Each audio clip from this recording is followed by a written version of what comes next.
Welcome back to Advisor Marketing Explained. Today, we're thrilled to have Tyson Ray, CEO, founding partner, and senior wealth advisor at Form Wealth Advisors joining us. Tyson also has a background in helping other advisors with their practices. His book, The Total Relationship, which we'll discuss a little bit today, dives deep into building mutually beneficial client-advisor connections. Tyson, I'm excited to have you on. How you doing? I am good. Happy to be here. Great. Tyson, this podcast, we've talked a little about this, is really about helping advisors, talking about modern marketing, what other advisors are doing, helpful tips, strategies, philosophies on things that are working. I know from our interactions how strongly you feel about marketing and client communication. And I was hoping you could share with me why marketing is important to you and how it kind of resonates through what you do in your practice at Form Wealth Advisors. Yeah. I think I'll start with, the why. So the why we market and the why we put information out there is more for our clients than the general public. Mm-hmm. And so everything we're putting out is trying to remind our clients that we're out there, right? Keep that shelf space full, that they're thinking of us, they're seeing us in the marketplace as a way to tune down the potential of them being marketed by another firm or another client, or them hearing from us as part of, again, just being the professionals that we are and not a secret.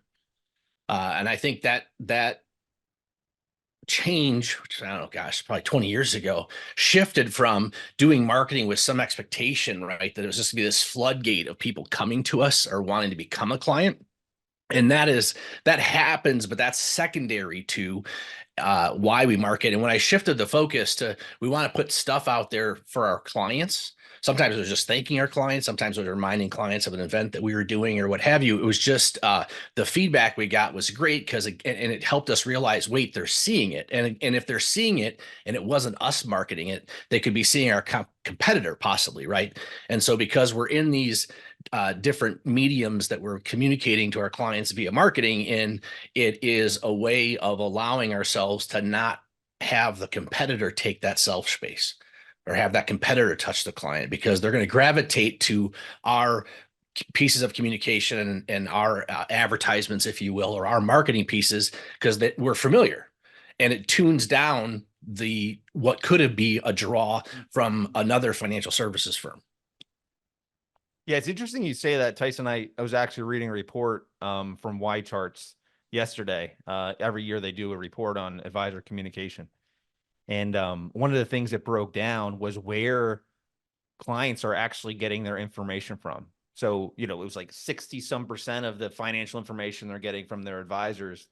But then there was this unique breakdown of other places, other avenues for them to get their information on finance, right? So social media, TikTok, Instagram, all these other places was like 30% were getting information from there. Podcasts, ironically enough, was another place more and more people are getting their information from. Financial blogs. So, as you mentioned with your marketing is, hey, you better be those other places people are getting that information, right? Rather than just, hey, those annual meetings and those check-in calls that you're doing with your clients, right? Well, and then part of it too is careful what, for marketing. The other thing for marketing for us is it's a teach learn. It forces us to do what we're saying. I think way too many people put out stuff or say things on their website that they really actually don't know doing. And because one of the things about the total relationship that we're going to talk about today, or just the space we're trying to fill in the marketplace, is more about the planning and what's the money for, and less about what is the markets, what's investing, what are stocks, because there's so much information out there in that regard. We're really looking for the person in our practice that's kind of raising their hand and saying, I don't want to know about any of that stuff.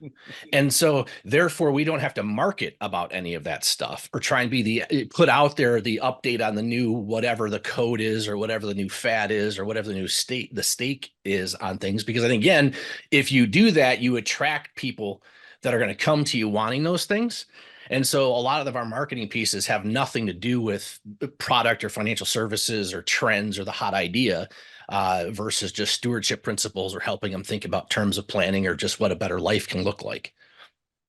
So I wanted the point you just made. I want to talk about that a little bit. So there's marketing to get business, and then there's marketing to fit, right? So and a lot of advisors, they're just trying to get people in the door, people on the phone, and it doesn't really necessarily matter who it is. They're looking for quantity, and then they can, from there they can route out to who they think they can work with. But I think one of the things that you're doing is everything that you're putting out there, it has a philosophy behind it. It's in fit. It's making sure that you're speaking to the people that you want to work with, that you know are going to probably best fit into to what you're offering. Well, and what we're putting out there too, we've created it all. We're not using resources we have had in the past, whether it was the custodians or the broker dealers that provide some of this material, or you can hire it out. And so they're posting on your social media feeds and keeping things active. But then when we went back and looked at the analytics of it, like the following wasn't there, the feedback from the clients weren't there. And also just, I felt like, wait a second, how am I going to differentiate myself if I'm going to let this get posted, but then there's another couple hundred advisors in the country that somehow are going to be posting the same thing? Like, how are we different? Like, that doesn't make any sense.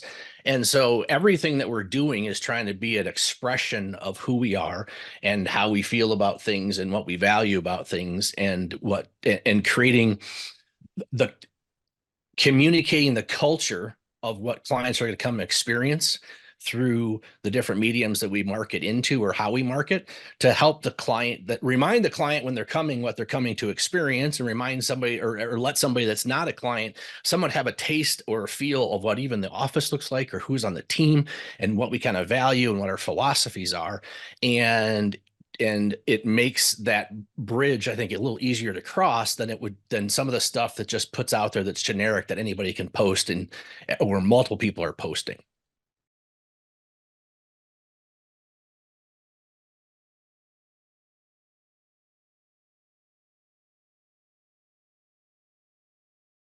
One of the things, Tyson, I know you've done within your practice is you put a lot of value in marketing, and you've invested in it. You have a team within your office internally that is handling a lot of your marketing for you. I want to talk about how that kind of is an advantage for you. Why you're putting a lot of your resource there, where a lot of advisors maybe aren't doing that. Yeah. So if I backed up, in the beginning, it was two or three of us as advisors kind of writing the one-page articles that we were going to put into a newsletter. And that was, again, where we decided, nope, we're going to write every word in this newsletter. And a lot of it was our opportunity on a quarterly basis to kind of share about our family or what's going on in our life, and just connect personally. And what was interesting about that was you'd write these things and you wouldn't think anybody would care. And then you're realizing, wait, you're sending these to clients. And all of a sudden it's like being able to tell every client about the high school graduation. Or when we really, one of the, one of the articles that I really just realized I was missing the point of how I've gotten to where I'm at now with regards to what connects, is 20 some years ago, one of the other advisors in the office wrote an article about his dog dying. And I've known him my entire life. And I knew that his passing of his pets I'm not a pet guy, right? So it's like, but the passing of his pet like this, he was grieving. And it was pouring out in this paper. And I'm like, my head as a branch, I'm like, you can't send this to clients. Like, what are you doing? This is great. And but I didn't have it in the heart. Like, I loved him so much. I'm like, I can't not let him send it. Right. And I'll never forget, I get the phone call from the compliance department, and I'm waiting for them to tell me, it's like, you can't send this. And the individual that called from the compliance department is like, oh my gosh, the article remind me of my pet. And when my dog died, I mean, she was in tears telling me how she connected with this. And that was an example where the feedback we got on that. I wrote another article about, don't wait. You're running out of time to accomplish things you want to accomplish in life, and stop. What are you putting off that you shouldn't put off that you could plan to do? And I got a phone call after that newsletter went out And back up. So this is where we're writing these articles, and then we decided to kind of give it a little facelift. So we went and hired this, independent contractor, graphic design person to kind of cut and paste them, right? And you got to turn the page to go see another, to finish the article, which lets you see another article to kind of get you to try and read this thing. And it was a couple $100 to probably have it laid out. We now have an internal team of 2 or 3 people that really have taken this to a whole other level, but the concept is still the same. Like, start somewhere, and then you can let it get better as you find your niche and what your clients are looking for.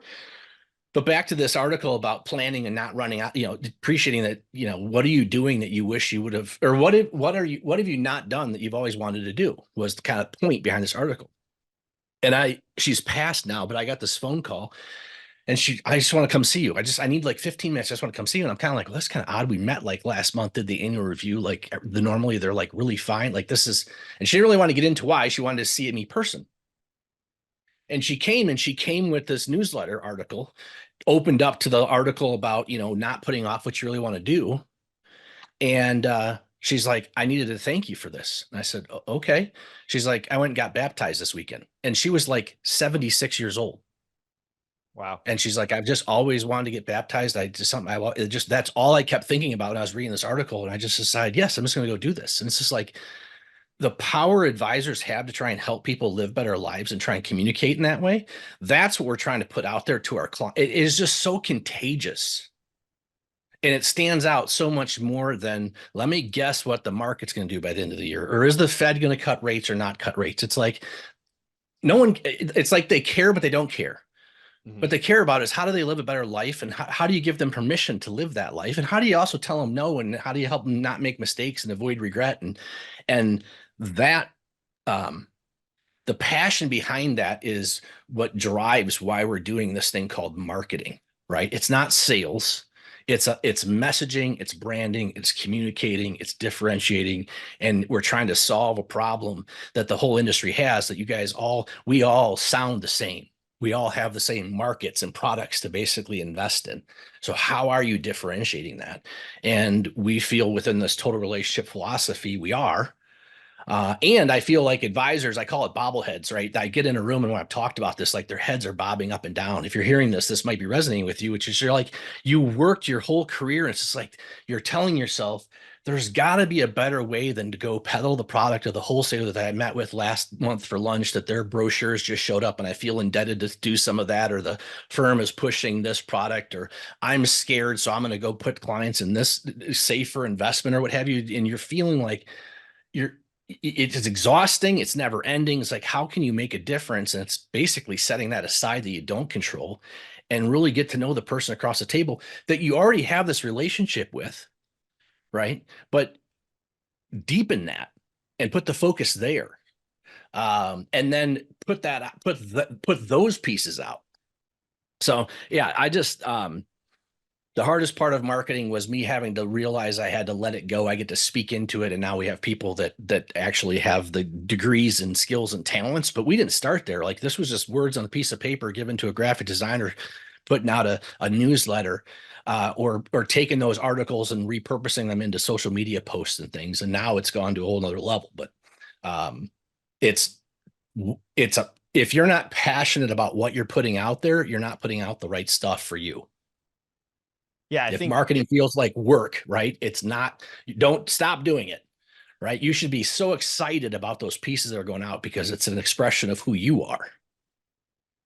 Yeah, I think you said this perfectly, Tyson. And, what I would recommend, if you're listening, go connect with Tyson, follow Tyson Ray, follow him on LinkedIn, see some of the content he's putting out there, go to his website, check out some of the videos and different things he's doing. I think these are great examples of what he's talking about now. And I think you have a great point. There is this, almost odd fear or ignorance in this industry about having content that hits the more emotional side of, what's important to people from their finances, where, you mentioned a lot of it is like technical commentaries or, information that commonly is going to go over your clients' heads, rather than connecting with them on a personal level about the things that they understand and really matter for them, from a day-to-day perspective. So I just, people that are listening, remember, your marketing doesn't just have to be you creating this persona of that you're the expert, or that you're the best, or that you understand every technical element of advising or planning, people want to connect with you. They want to understand that you understand their pain points, their emotions, things that matter with their money. Yep. That's exactly right. So let's get into, Tyson, a little bit of some of the things that you're doing, which I think are interesting and are unique and have a marketing impact.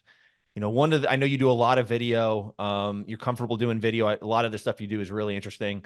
I want to talk about one specific series you do. It's called Up or Down. And I think you do it, I believe, every month, and you Yep. do it at the end of the month. Yep. Tell me a little about the series, explain a little bit what it is and kind of how this has been one of the more impactful things that you're doing within your marketing. Yeah. So again, Up or Down was just kind of a fun. I'm realizing that how do I get a message out to everybody where they get a touch of me? Right. We only have so much time. I can't go talk to 100 people today, but I could put something out that 100 people could get access to. And the theme behind Up or Down, I want to say I started it before COVID, but the concept was, it's like, hey, at the end, I tell this to clients, they just laugh because it's just like I said, what happens every month or every time you log on?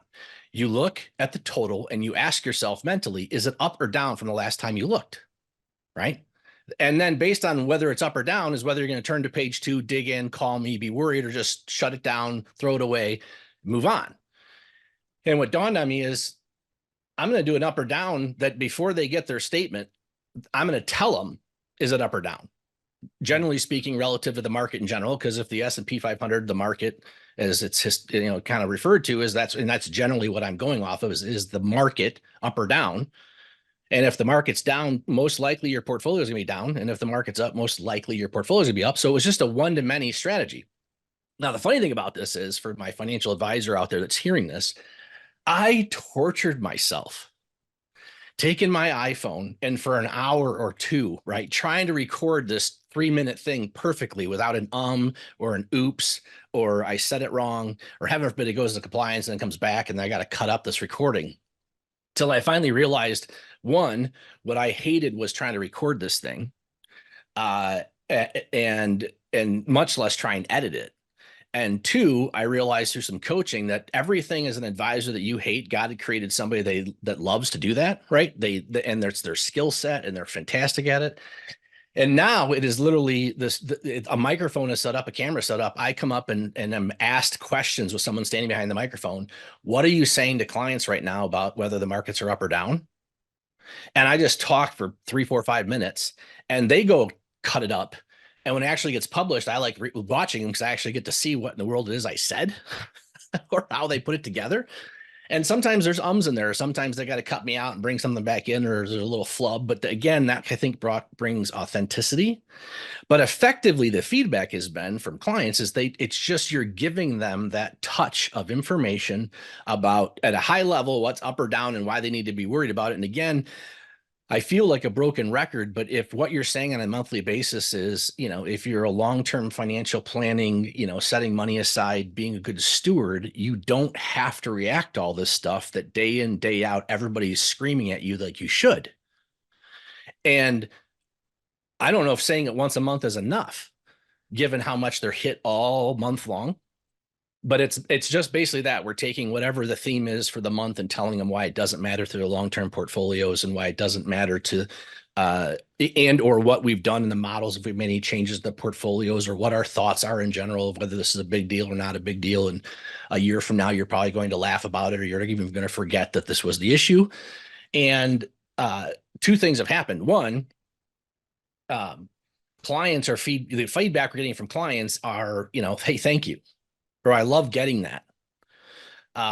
Ironically, we've also gotten a lot of feedback from financial advisors, which I was never expecting, right? Because this isn't like rocket science that we're putting out there, but it was just a reiteration to them that they don't have to get caught up in the noise, right? We're all humans and we're all caught up in this information age that is just hitting us instantaneously, constantly, that somehow we're supposed to predict the future or understand what that next day's trend is going to be to try and give it to our clients. And we don't know what it is until it happens. So stop trying. and just go back to doing the right thing, which is understanding the relationship and with the client and what their needs are and making sure you don't have money they need in the market. That's the real crux behind the value add of what we're doing. I think too many advisors aren't paying attention to when the next car is being purchased or that next home improvement's needed, or hey, if the roof needs to be replaced the next time it rains, and they're going to call you and need 20, 40, 50, 60, $80,000. And now the market's down. You can't fix that. And I learned in my career, it's like, wait a second, if I would have asked them, which we now learn to ask, any home improvements coming up, what's the next thing you got to do to the house, and when, and where's it coming from? Right? Problem solving. How many miles you got in the car? Those are silly little questions, but it's like, those are where you can add all kinds of value. And I think avoid all kinds of headaches and complaints and frustrations with a client when and I remember 20 some years ago, right? You bought the $100,000 A-share mutual fund in the 2000s, and all of a sudden the client called a year later and needs half of that to buy the car, and the market's down and you got paid up front. And it's like, you just blew up your long-term investment, they were so excited to make that first $100,000 investment. They felt like they were being an adult, but because I didn't ask them when they're buying their next car, and they didn't realize they were going to need the money. And I think that's that relational part, that both these up and down videos or just the philosophy behind helping people think in those regards, because, hey, if you don't need any money in your portfolio, then it can just fluctuate. But if the marketing pieces are trying to help the client ask themselves, like, hey, if your account's down this month and you're quantifying that into something specific that you needed to purchase, you got to tell us what that is. So then we can have it set aside so it's not quote unquote lost in the market. Because the whole goal is to have all of our clients not tangibly attach the fluctuation of the value of their accounts to something tangible that we have that we haven't planned for. Yeah, I think, Tyson, I think that's where a lot of advisors, they're lost on this element, which is like your most powerful marketing, your most important marketing is the proactive communication back to your current clients, right? Yeah. And people lose that. Advisors don't understand, we'll talk about marketing strategy and philosophy, and all the questions are about new business, new cold calls. It's at the end of the day, you need to be proactively communicating back to your current clients with the information that's going to keep them, retain them, keep them with you. And they're going to be loyal and devoted to you. And that's where your referrals come from. And that's where 70% of your new business should be coming from for almost every advisor. So I think the up and down series is a perfect example of, it's something that you do consistently. People expect it. The messaging is similar. They look forward to it because they're going to get a better understanding before they even get that statement. Here's why, what's going to happen. It was just described to me, right? So there's this reassurance. I think that's so powerful. And, I hope advisors can take this, maybe just the idea of it, and just say, hey, I need to put something out to my clients, at least maybe once a month, that, is reassuring, that shows that, we're on top of everything that's happening. Here's why it's happening. Speaking in human language. I think the opportunity to do something like that, and it doesn't have to take you a ton of time, but just getting something out there that's proactive and in front of them is so valuable and so important. And I think the other thing is that realize that, hey, okay, if you're hearing this and you're processing this and you don't have the time to do it, it's like, take mine. It doesn't matter where the information comes from. It matters that you cared enough to send it until you have time to do your own. Because that's the other thing is that if you're finding information that resonates with you, by you sending it to the client, you might as well have authored it, because you're the source that's giving them the knowledge of it. Great point. Great point. And I think experts, that's the other thing. And I think when you move past the scarcity mindset, if you're truly the expert isn't worried about who wrote it, right? It's just good information. Being willing to share. Here's another financial advisor that's doing something right, basically communicates, I'm not afraid of losing you to another financial advisor because of the relationship we have. And I think too many advisors have this fear mindset, and they position themselves, they have to be these experts, and they really look probably foolish, or they're stressing themselves out trying to do stuff they're not gifted to do. Maybe they don't have time to do, because everybody's on a different trajectory in their career as far as what they have time and resources to basically hire people to do or not do. But early on, it was just like sending information that I didn't write, but just telling people, it's like, hey, this is of all the crap that's out there, this is actually worth reading. Or I agree with this. And not being afraid to be, there's so many clients out there. It's ridiculous that it's just like, stop being afraid of losing a client by bringing a client some piece of information from another firm, another advisor that resonates with your value add. Because if I send stuff out from Vanguard, it's like, you wouldn't think I'd do that, but it's like, hey, no, this piece validates what we're doing. and why we're doing what we're doing. Yeah, and I Not think, afraid. Tyson, we just need more people to be looking for professional help with their finances, right? So Mhm. worry less about this person's client versus that person's client. There's all these people out there that are getting advice from the wrong places, or should be getting advice and they're not. It's really, the industry itself needs to look internally and say, hey, we need to educate more people, not worry about who's with who, right? That's an Well, important point. and your comment about the study that was done about where people are getting their information, I want to try and give them enough information they don't need to go anywhere else to get the information. Great point. Great point. So let's pivot here a little bit, Tyson. So I want to talk Yep. about your book, the total relationship. So the book emphasizes the importance of financial advisors creating a true connection with their clients. I want you to just kind of elaborate on why you think that's essential. And then let's just talk about what your key takeaways are for the book and how advisors can benefit from that. Yeah, so this is the second book I wrote. I wrote a book in 2012 called Your World Impact as a Financial Advisor. And that was kind of a 30,000-foot take on what I think the financial advisor's value add was, and it was solely focused on financial advisors.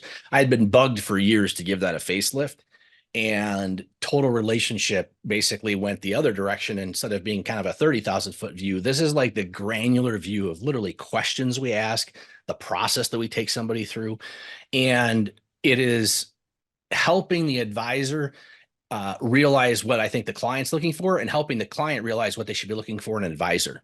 And the total relationship is not just the relationship to the client, to the advisor, but it's also the individual, whether you're the advisor or the client, because advisors panic too.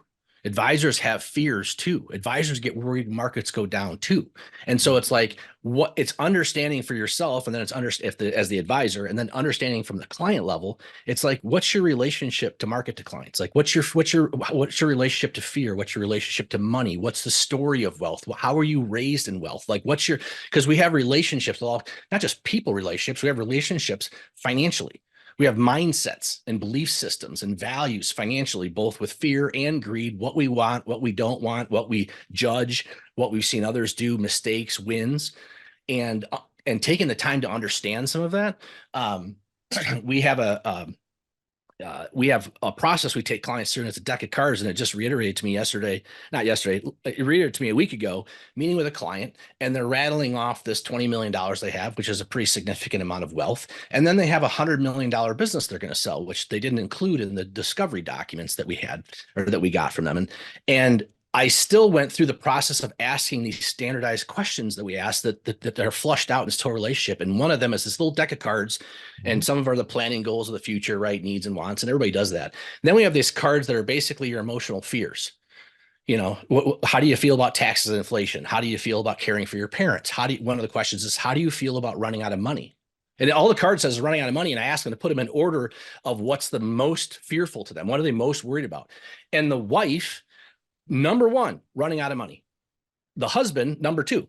And I'm like, in my head, I'm going, you have $100 million business and $20 million wealth. You spend $500,000 a year. It's like, never going to happen. But without those cards, the advisor, I have been doing this for 25 years and had assumed that was never going to be an issue. And it was her number one issue. And to know that allows me to understand how to speak into things that we take for granted. Just because there's different zeros on a piece of paper, it's still a person sitting there that has fears. And if you don't understand what those things are, you don't know how to advise them. And that's really the drive behind the total relationship. It's not total return. It's not portfolios. It's not products. It's not spreadsheets. It's not telling them what the past performance is. It's constantly looking into the future, understanding where they are in the present. So when we arrive in the future, we don't regret the decisions we're making in the present. And they're all emotional, relational conversations to be had, not educating them on Roth conversions or estate planning. All that stuff is expected in the job. That's no longer the value add. The value add is knowing, hey, wait a second, how do I help you enjoy what you have and not run out, and not be afraid or waste emotions being worried about something that may never come to pass? But it's not just my word for it. I'll spend the rest of my career trying to help them understand, yes, you can. Now that I know that their underlying fear is they're going to run out, so they think they got to save for forever. It's like, no, at some point you got to enjoy some of this. And that's what's exciting about the job. And that's what was exciting about putting this book out there, because it's like, the information's out there, but I just think it's so being missed in the, hey, what did your portfolio do? You know, what trend did you miss? You know, what's your buddy doing, or the hot stock, or, you know, the whole industry is full of the get rich quick stuff. And it's like, most people aren't looking for that. They just want someone to turn the responsibility over to, someone that can give them permission to live their lives, somebody that cares enough to understand what really matters to them, and then give them permission to go enjoy the life that they've saved their whole lives and have these resources to enjoy. Tyson, my left side brain loves the deck. So you actually sent me your deck of your discovery deck, and you talked a little bit about how you're able to give that to clients and they can kind of put them in order of priority. I love the tangibility of that. I love the emotional element of, hey, this is in my hands. I'm thinking about these things. What gave you the idea to do that? Where'd that come from? Like everything in the career in life, I think we stole it, right? It's like plagiarism became legal when you got out of college. It wasn't copyrighted, and we made it a bit of our own. What we found with that deck is, if I were to sit there and try and ask the clients questions between the husband and a wife or a couple, it would take probably hours to flush out all that information that in a deck of cards given to a couple. And in fact, this couple specifically, I'm like, okay, we're going to play a card game like we're 5. And she's like, oh, I love card games. Right. And it's about their life. And all of a sudden, within 5 minutes, they've prioritized everything that they could prioritize, from education to giving, giving money away, to retirement, to whatever, in words. And then I have them explain why that's on top, and what does that mean to them? Not what does it mean to me? What does it mean to them? How are they different? Right. Because the husband and wife are doing that. And then they compare. Sometimes they're the same, sometimes they're not. And they laugh at each other. But it also gives me insight to who's driving what in the relationship on what topic, and how do I help them both live these best lives. It is, and it's also a tool for us to help flush out, what are we getting ourselves into, right? Do they have unrealistic expectations? But yeah, it is, it's something we've been using for the better part of about 15 years now. And it's just, it's where the relationships start. And then we just keep adding to that and monitoring that for the rest of the relationship. And we're not having reviews about past performance. We're having reviews about, did you take that vacation? Awesome. Did we do the home improvement? Great. What's next? How are we planning for that? Where is it coming from? Is it the bank account or the cash flows, or is it coming from the portfolio? Because our job is to monitor that and make sure we're setting aside resources when the markets give us those opportunities to fund what it is you said you needed. Not, Mr. and Mr. Advisor hearing this, not when the client calls, or not when we have the annual review.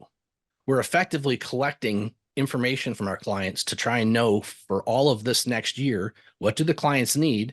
And when the markets get back to their all-time highs, which historically they always do, can we then go into the portfolios across our entire practice all at once, raise custom at the client level, but at a firm level, do it all at once, so every client gets the best execution possible when we go to raise money, not knowing if the markets are going to go higher. We just always know if they're at their high, to fund the lives they told us they wanted to live. And then put that communication out there, and stop trying to peddle product or differentiate yourself that you got the better mousetrap for predicting the future when no one can. But you can time. Clients need to understand, it's like, can't time the market, but you can time when you need money. You can time when you're going to take that vacation. You can time when the education's coming. You can time when the next car's coming. And knowing that allows an advisor to add so much value if you're not selling shares when the markets are down. So just to recap, just the total relationship, check it out. You can Google it, or I believe it's on Amazon. You can go there, get a copy. You can, a lot of the stuff we're talking about with Tyson now, further elaboration on it. But I also want to make a point here real quick at the end. Something else is coming, just launched, the Total Relationship Podcast. Tyson, this is something new you're doing. I want to let you talk a little bit about the podcast, kind of the intention of it, what's important about it, who's the right people to be listening to this, who it's speaking to, and kind of what you hope to accomplish with it. Yeah. So the total, I talked to somebody that had sold their practice at age 50. So that's kind of early, but was just sick of the industry. And after selling the practice, CFP, practitioner, got a hold of the book, Total Relationship, called me and just kind of said, I wish I wouldn't have sold my practice now. because they were so sick of the compliance and so sick of the checking the boxes and the questionnaires and just the industry as a whole and not being able to control the future and returns and so on and so forth. And she realized deep down, she was doing some of what was in the total relationship. She just didn't realize that could just be it. That could be the value add. That's enough. As somebody once said to me, hearing this, it's like, it can really just be that simple. It's just like, yeah. And that's what they want. The podcast basically just brings the book to life.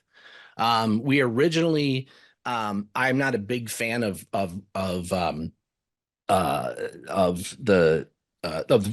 reading the book and then audiobooks. Like if I would have read, my problem is every time I see it, I want to change it. So they wanted me to read the audiobook version of the Total Relationship, and I can't do it because every time I read it, I keep changing the sentences around, or I make chapter 2, chapter 1. And so what we decided to do was we basically did an interview. And if you go onto Amazon or wherever, and you don't want to buy the book, there's an audiobook that's 3 hours, and we just talk about what's in chapter 1. And it's just live.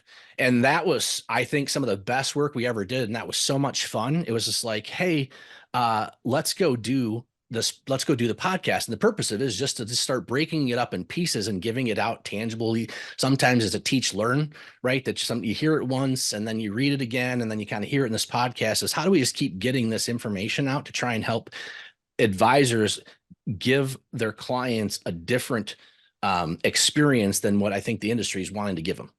How do you differentiate yourself from the AI that's coming? How do you differentiate yourself from all the different ways they can do it themselves? And it's interestingly, just like professional athletes have coaches that teach them the basics, the total relationship is just going back to what is the basics of the financial planning and what are these clients really looking for? Because it's not to hit the ball out of the park and make tons of money. It's not to run out, and it's to enjoy it along the way. And how can you as an advisor help them do that?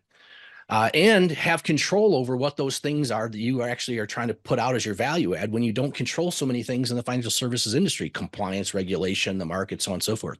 And so the podcast is just another way of us trying to get the information out, because if we can change one advisor's perspective of how they impact their clients, we're impacting hundreds of lives.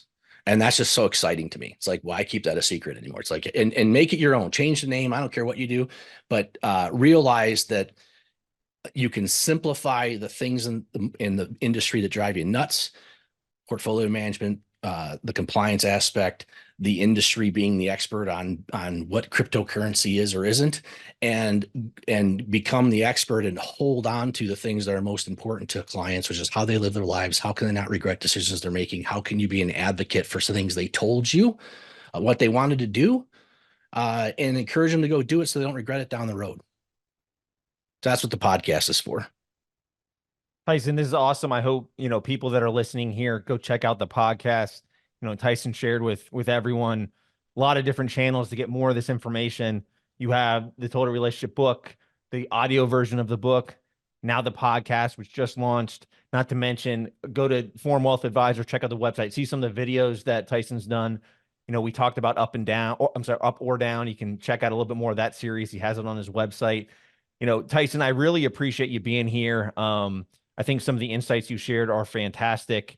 Looking forward to speaking with you again. Looking forward to listening to your podcast, which I know just from our conversations was going to have just extreme wealth of knowledge. Yeah. The other part is the podcast is we brought in my associate, Kim, who kind of brings the client aspect of it. And it's not just the Tyson show, like I'm not just talking. So we have a lot of fun doing that, but it is again, for the advisor that's listening to this and you're doing marketing, and if marketing is a energy drain, if it is a negative experience, you're putting out the wrong information. Do what you love, communicate that, and watch clients resonate with that because they're connecting to you. I'm going to leave with that because that's perfect. That's the perfect message here to end this up for us. Thanks again, Tyson. If you're guys, again, you can follow our podcast, Advisor Marketing Explained. Subscribe on YouTube. You can listen to us, Spotify, Amazon, wherever you like to listen to your podcast. Or for more marketing tips, go to oakenstonemarketing.com. Tyson, thanks again for joining us. We appreciate it. Thanks for having me on.